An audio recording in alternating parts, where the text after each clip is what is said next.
Good morning, East Bay. What is happening in Alameda, Contra Costa, and Solano counties? Learn about what's happening in our communities, an in-depth conversation so you know what's going on. We're talking to government, economic, political, nonprofit, and business leaders here in the greater East Bay. I'm Jared Ash, the host of the Capstone Conversation. I am joined by Eliot Temple from Glydways, an innovative transportation company that is doing work here in the East Bay. We're going to talk a little bit about their project in East Bay, but how the company is helping cities transform economic development by innovating transportation and the way people move. Elliot, introduce first Glydways and then tell us a little bit about yourself. Sure. I'm Eliot Temple. I'm Vice President of Business Development for North America for Glydways. I've been at the company for coming on 6 years, one of the first founding employees that has led our commercial traction, and living in the Bay Area for 14 years. I just, through my personal network, really started asking around and getting feedback before our full scale development. And it really is true that the Bay Area has a natural forward thinking mentality, not just in Silicon Valley, but even in Contra Costa County, as an example. Glydways 8 years ago decided to solve for how can we move people most efficiently at the lowest cost with the best user experience. And it's quite amazing that when you actually focus on the rider and their experience, it unlocks an enormous amount of healthy output.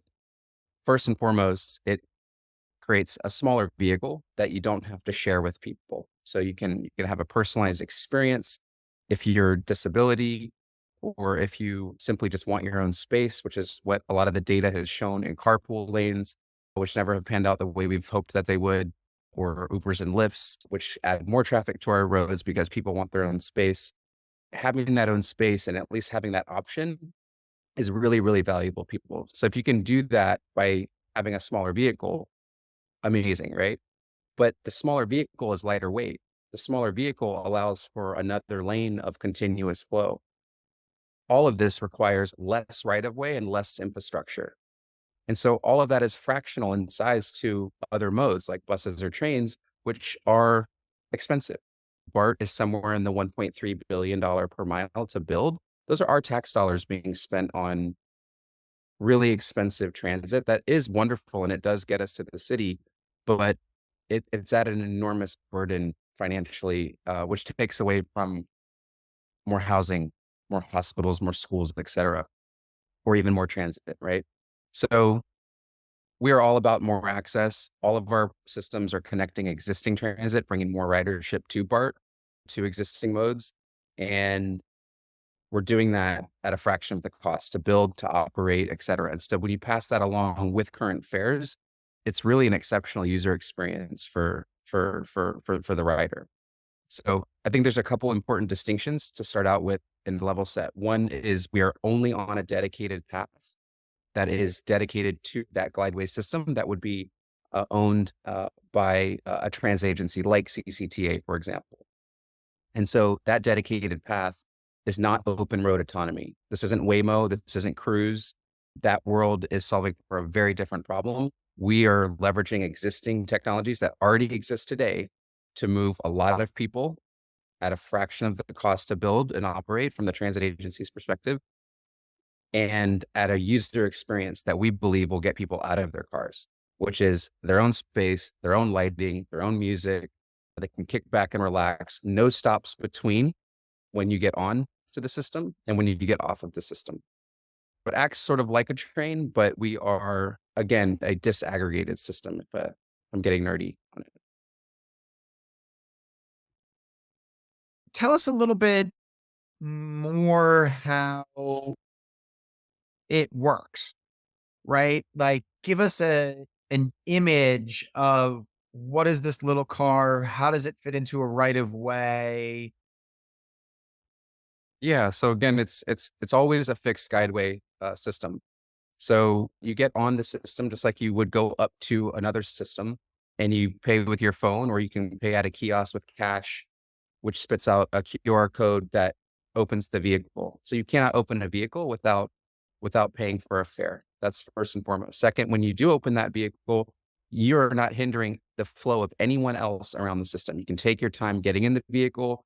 If it's you and your kids with the stroller, whatever, you drop your groceries, take your time. When you're ready, you press the green button. It closes the doors and it takes you to the destination that you had selected on either the kiosk or your phone. Again, when you're in that vehicle, it's almost as if you're already at your destination because there's no stops between. You really just are able to sit back for however many minutes that journey is, whether it's 8 minutes or 10 minutes, what have you. We operate at roughly 31 miles an hour continuously. This is actually quite fast when you consider that there's no stops between, which means our average speed is just a few miles an hour less than that.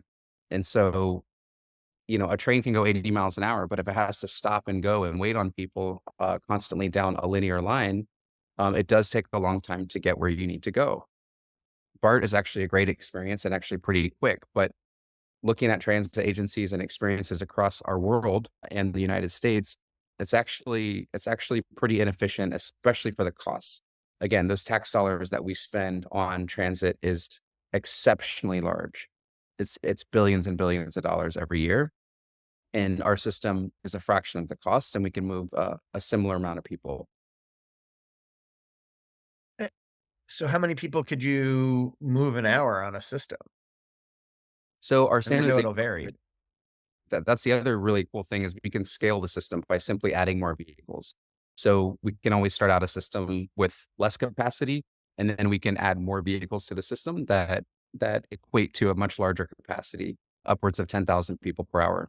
For our San Jose Airport Connector project, which we won last year, and we are proceeding with and building that, start build will be 2026. That system is solving for 4,600, 5,000 people per hour. So these are robust transit systems. Again, making that distinction, we're not an open road autonomy shuttle. We're not a what is referred to as a GRT vehicle that uses and leverages autonomous technology to drive all of its solution.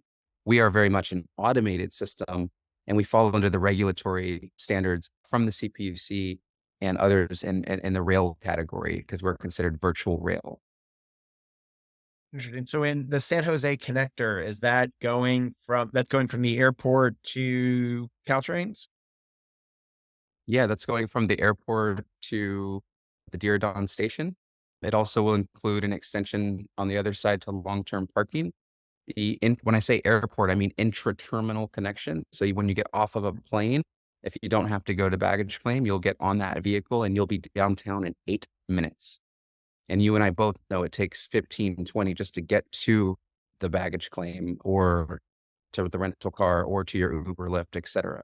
So to be able to just hop on a pod, which we call our glide car, get inside, press the button, and relax for the next 8 minutes going through the beautiful Guadalupe River Park Conservancy and and all the way downtown is going to be truly revolutionary. I mean, there's no system in the world that operates this efficiently, this quickly.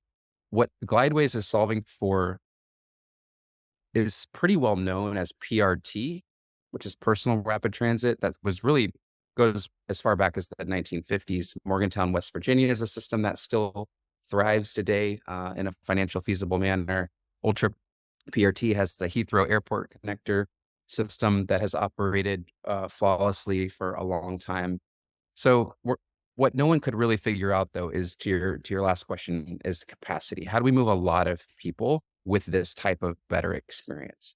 And that's what Glideways was able to figure out. And we're based right in the Bay Area. We were founded here in San Francisco, and our development facility is at Momentum Station in Concord. We've hosted over 1,000 people, including hundreds of public stakeholders, elected officials.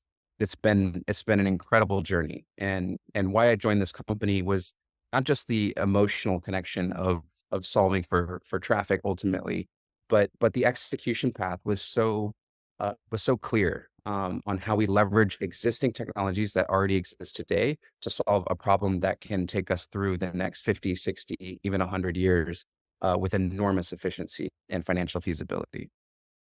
A lot to unpack there. Let me ask more about San Jose, right? 8 minutes from the airport downtown. Where are you building it? Is it a rise? Is it on the road? You talked about the nature conservatory. How do you not impact that? This is something that the airport has not been able to solve for many decades, and part of that is because of the environment. It's beautiful. There's a gorgeous park that is just dead center between the airport and downtown.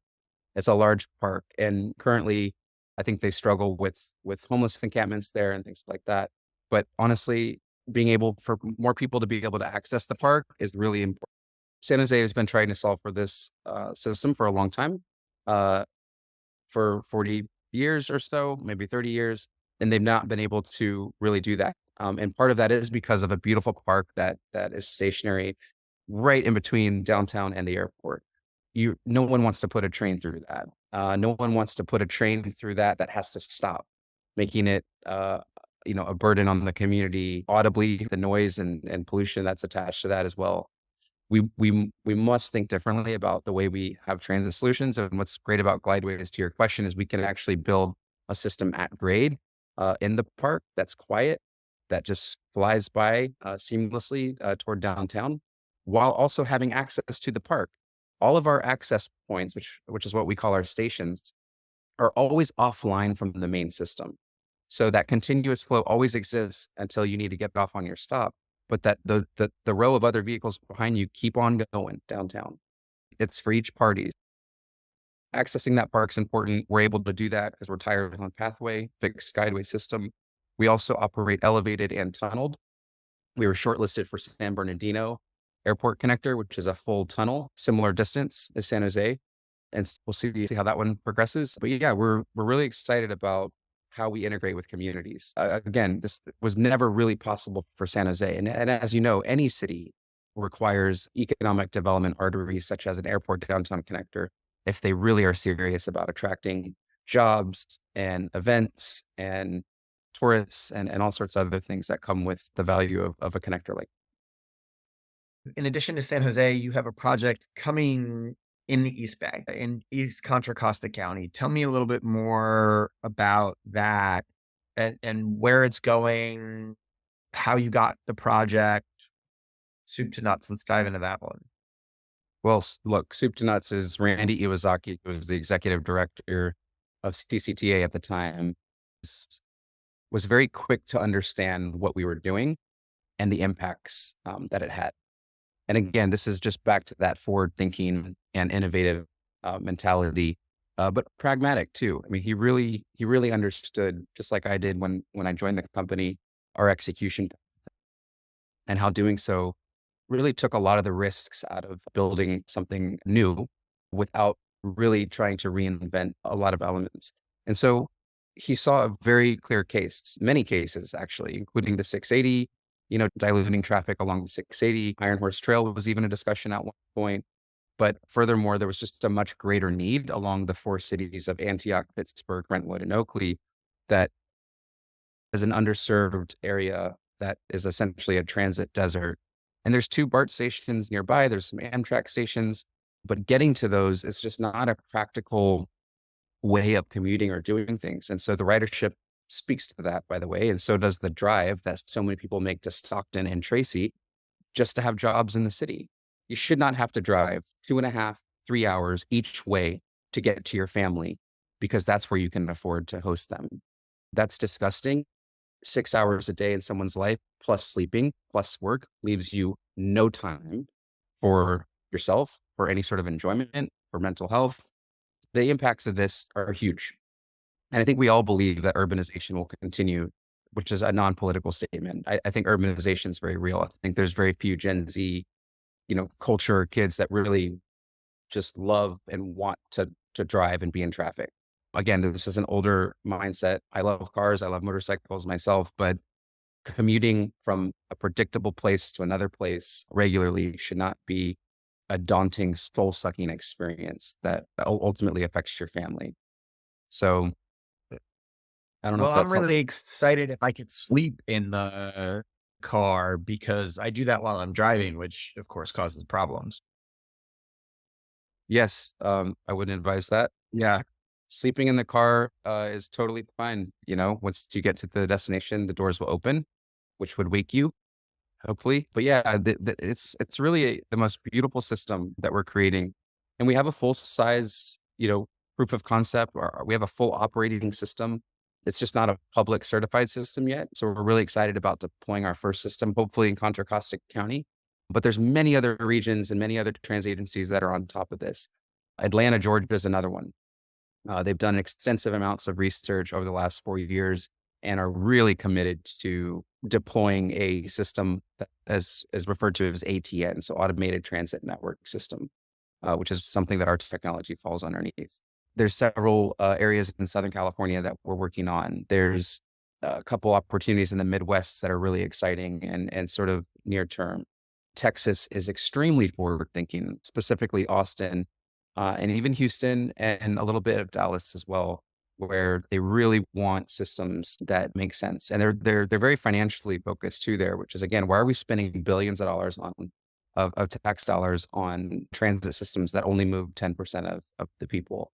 We're very, very focused on more access because we believe that more access is more opportunity for everybody.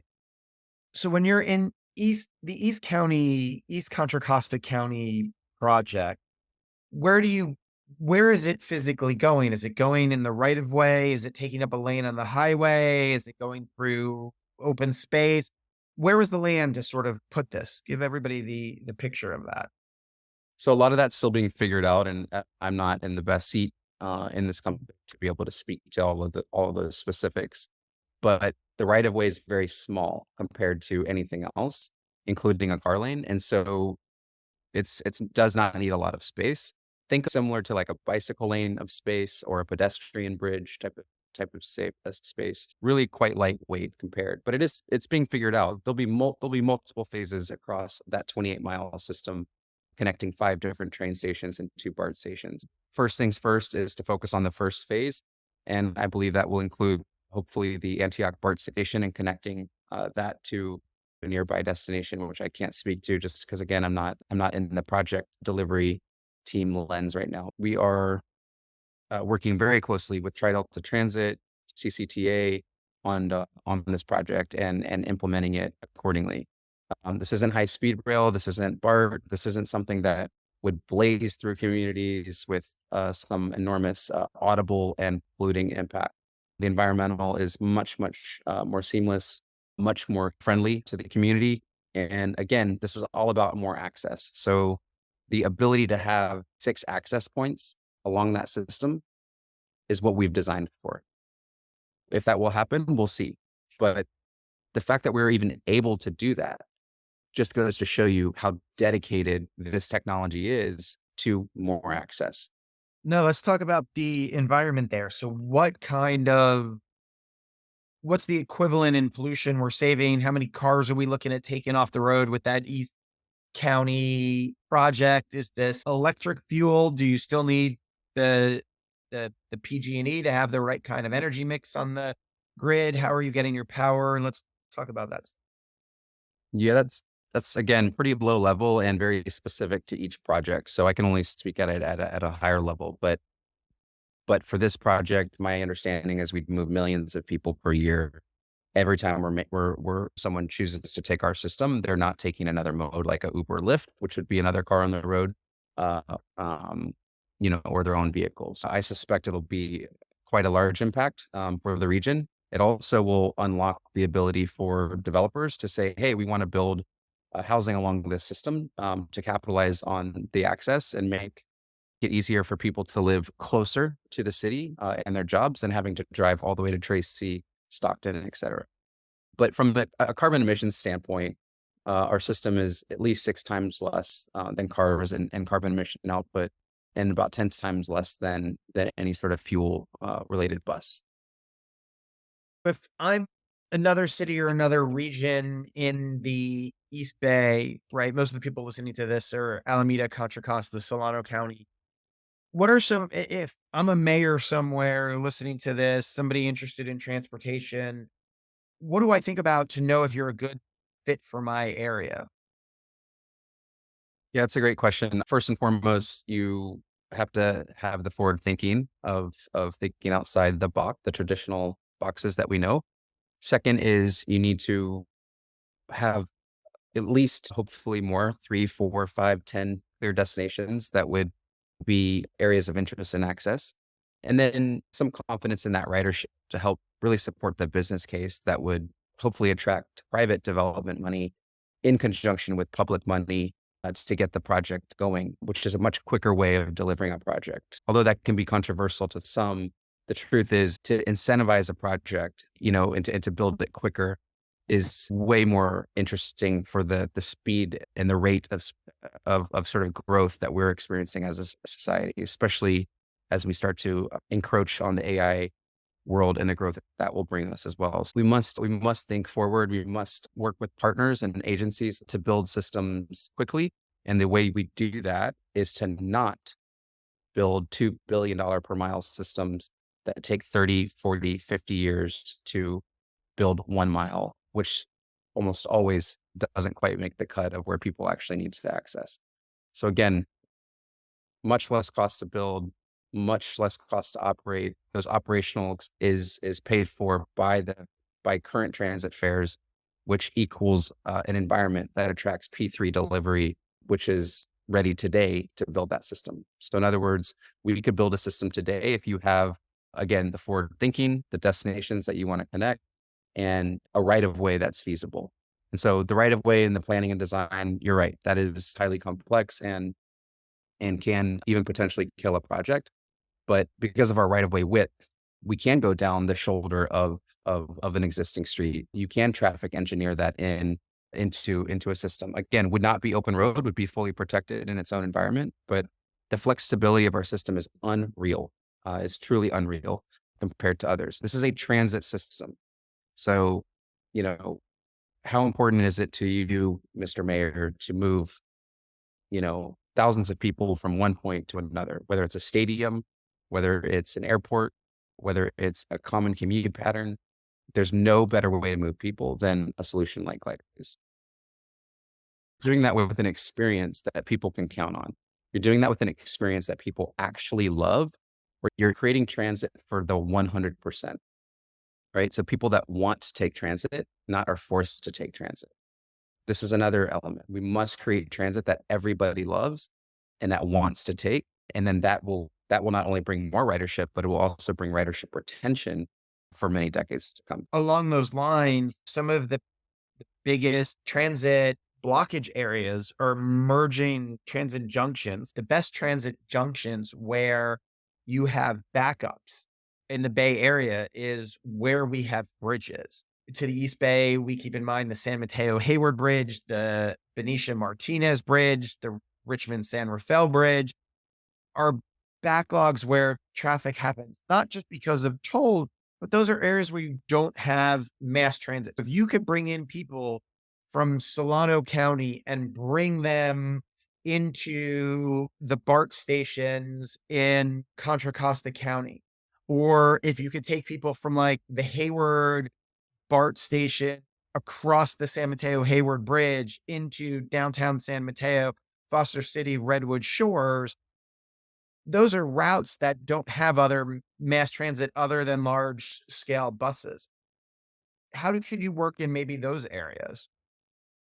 Well, assuming that there's a need, right? So we would first want to check with the agencies to really identify a real need, that the buses are not sufficing, that the ridership is lower than they want, and and there's an interest in growing that, like you said, from an economic development perspective, there's an interest in growing that region and supplying that region with a healthier, environmentally sustainable, but also financially sustainable system. So if that's the case, these are great examples of where we can connect and where we would be probably really well fit. I don't necessarily agree with the bridges comment. There's been a lot more technology that's helped with bridge flow, but I do think that traffic does exist on bridges. It also exists everywhere else. It takes one accident, which happens every single day in our communities, to clog up a system. That, just coupled with our normal driving patterns, autonomy is not going to solve for that. The efficiencies that are predicted from everybody having a fully autonomous car, which is unrealistic and elitist to even think about, brings an efficiency of 6%. So why are we spending $120 billion on open road autonomy and solving for that? Which I'm sure we will one day, and I do understand a lot of the benefits that come from it. But why are we so focused on that It's when so I systems can like sleep while I'm driving. I thought that was covered already. Nobody's while gonna you ever sleep, carpool with me again on this podcast. while you can sleep while you're driving for 2 hours, right? Again, we have to take cars off the road. We have to Correct. reduce EMT specifically in commute patterns, right? We'll Yeah, still have our true. car. We'll still have our car that you can sleep in or hang out with your family in on a road trip, or to do a nice dinner at night or whatever, for a date night or whatever. But these commute patterns, this is where traffic exists in our world. There's 4,000 cities in the world that need public transit, that have common commute patterns that are well known to be congested corridors. Only 120 of them have them, roughly. Don't quote me on the numbers. But my point is there's an enormous need worldwide to connect people better in our communities. There's tons of other bottlenecks, right? 24 coming from Oakland through the Caldecott Tunnel to Walnut Creek, inches along. I can get from downtown Walnut Creek to Rockridge in 18 minutes during rush hour in the evenings. But if you're doing from Rockridge to downtown Walnut Creek at that time, you're looking at an hour plus. Everybody's familiar with that. Everything on 880 is a bottleneck, right? Between Oakland and Hayward or Fremont, even. So clearing up these bottlenecks through transit but the flexibility that you're talking about, when to leave, when to call a car, Right. could be essential at getting those cars off the road and reducing the amount of flow there. Yeah, exactly. It does not need to be this hard. We make things harder on ourselves by sticking to the past. And of all the technology that's in this world that has made things so much easier on ourselves, transportation infrastructure is the last major industry that has been disrupted. And we are at the forefront of that with many projects, but we're not the only ones. And so you'll continue to see more and more and better transportation options, specifically in transit and public transit. This is, again, public transit should be for the 100%, where everyone can easily get to that station through micromobility or through a bicycle. You can bring your bicycle right on board with our vehicle, get to your final destination, and then maybe that very last 100 feet or 200 feet or even 100 yards is easy for you to access through either a bicycle or micromobility, or maybe you decide to walk because it only takes 5 minutes. But again, more access is more opportunity for everyone, and it's more quality of life for everyone. Just honestly, I'll give one example. I owned a business in San Francisco, very logistic oriented business. And with a different sales strategy, we ended up actually saving about an hour and a half a day. When I was working the vans and actually working that business every single day, all day, that hour and a half that we gained back, it felt like I won the damn lottery. It was the most emotional weightlifting experience. And that hour and a half resonates with me every single day that I try solving for systems, because if we save someone 30 minutes or 2 hours, it is goosebumps. It will give them goosebumps in their day, and it will give them legitimate time with their families. Invaluable, immeasurable. You cannot measure what that means for somebody. We have to stop with this mentality of sleeping in our autonomous car in traffic. We have to stop with this mentality of just going along with the way it is.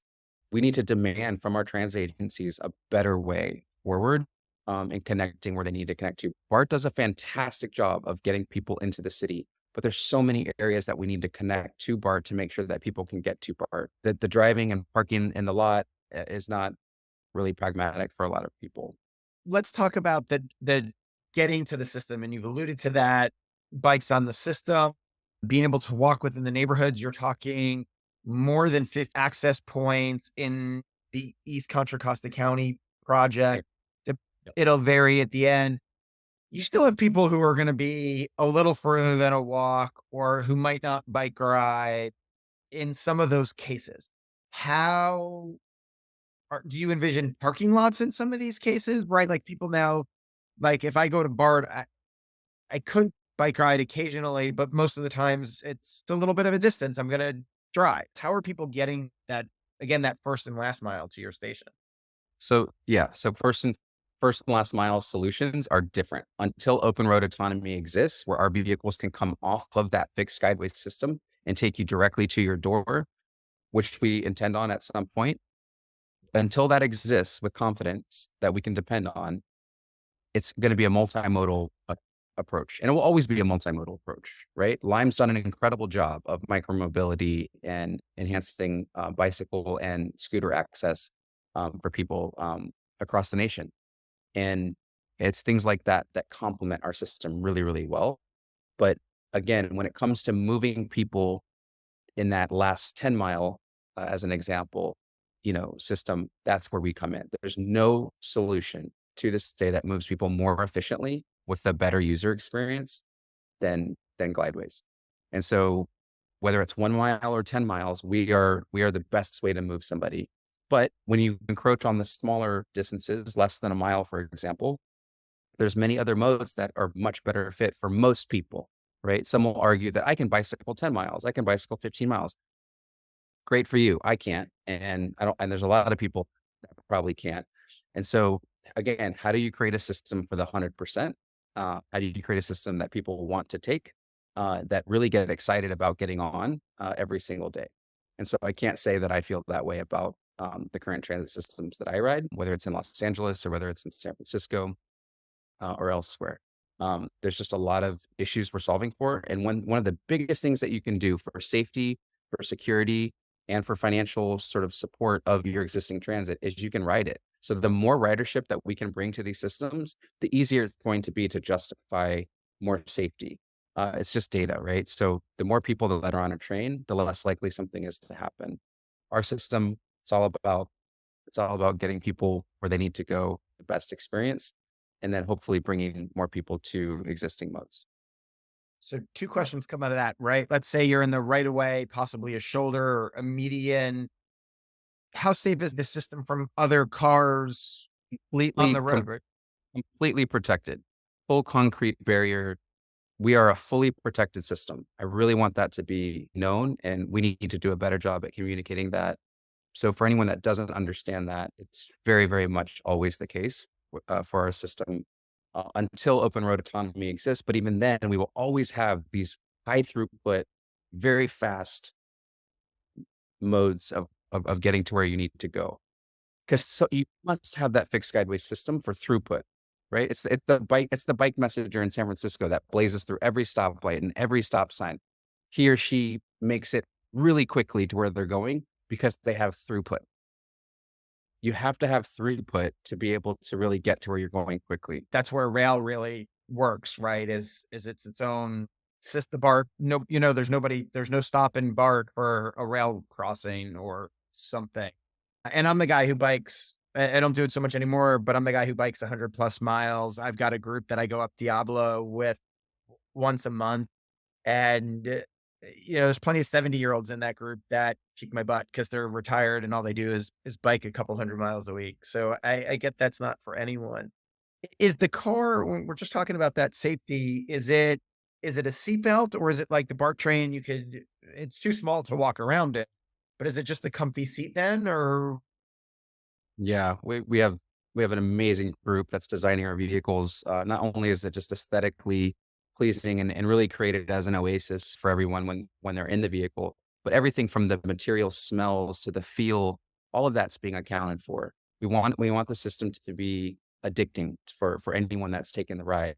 And so there are two booths that one booth that faces another booth, really designed for 4 comfortably, but you could fit 6 in there, right? If it's 4 little kids on one side and 2 larger adults on the other side, or 4 guys from the Castro or 6 guys from the Castro rather, like, we're gonna fit in there. We're gonna cram in there and have a great time. We're gonna get to where we're going with no stops between. If you need to platoon 2 or 3 vehicles at once, you could do that too. But again, this is an experience we believe that will be addicting, when people take it, right? And that's the big claim, and we're just shooting for that because it's all about the rider, and we wanna make it about the rider. But yeah, so so there are seat belts though, just for comfort if someone, wants to use a seatbelt, but probably never needed. Comfy chairs and that experience matters. How much will this cost users? So honestly, it's just very competitive to current fares, and I can't really speak to any specifics just because the first projects we're still planning and designing for. But in all preliminary assessment, it's current fares. For San Jose, it should be, you know, 1/10 the cost of the last time I took a Uber Lyft from San Jose Airport to downtown. So so it like so you're talking relative to bar fares competitive. How how do you afford to build the systems? Is this East County project, is the San Jose project, is government funding this through infrastructure dollars? How are you building them? Yeah, so just like any transit system, the cities or agencies will go after federal funds to help build a project. But what's wonderful is that with our system, even in San Jose's example, the subsidy required is a fraction of the total capex required. The rest of that is actually funded by a P3 developer. The P3 developer fronts up that money to build that project. This is part of why and how we're able to build more system for our communities in the near term and long term. I liked how you're here, you're based and testing in the East Bay. We talked about Momentum Station with Tim Hale on episode 8. If anybody is interested in circling back to that, I think it is a big economic driver here in the Bay Area in the East Bay. It's not in Silicon Valley. And these companies are testing and want to pilot their programs here. They are innovating the world here in the center part of the East Bay. Let me just add some color to that. Gomentum Station and CCTA as an entity in general. And again, I talk with hundreds of agencies around this country. CCTA specifically, Tri Delta Transit, Contra Costa County are some of the best people I've worked with. They are truly the most forward thinking, the most pragmatic, the most balanced. They really understand what they're doing. And your county and our county should be really, really proud about that. And we're even looking at a system for West Contra Costa County to connect, potentially more people to BART stations in West Contra Costa County. Those are early discussions and all of that. But again, what an incredible opportunity with an incredible county, and just happens to be in our backyard. I mean, any other city, Miami could have said, "Oh, let's do this tomorrow," and blah blah blah. Right? Just for me, it's meaningful. It really is. Everyone should be proud of these agencies thinking the way they think. Awesome. Anything else people should know before we head out of this episode? No, if you're on LinkedIn, follow us there. I think that's a good spot for a lot of updates. We're also on Twitter. It's Glydways. So it's GLYD, WAYS on the And recording or we'll not. put that into the show notes. So for those of you who keep hearing me talk about show notes and all these links and things, you scroll up on your phone when you're in the podcast app. I know somebody was asking me that a day or so ago.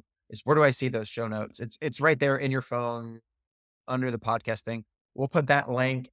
Uh, th- but we'll put the LinkedIn profile for Glydways, their website, Eliot's bio, and contact info for anybody else that wants to connect with him. But really want to emphasize, if anyone has any ideas or thoughts or feedback, please, we're designing this system for everybody. So if any and all feedback is greatly appreciated.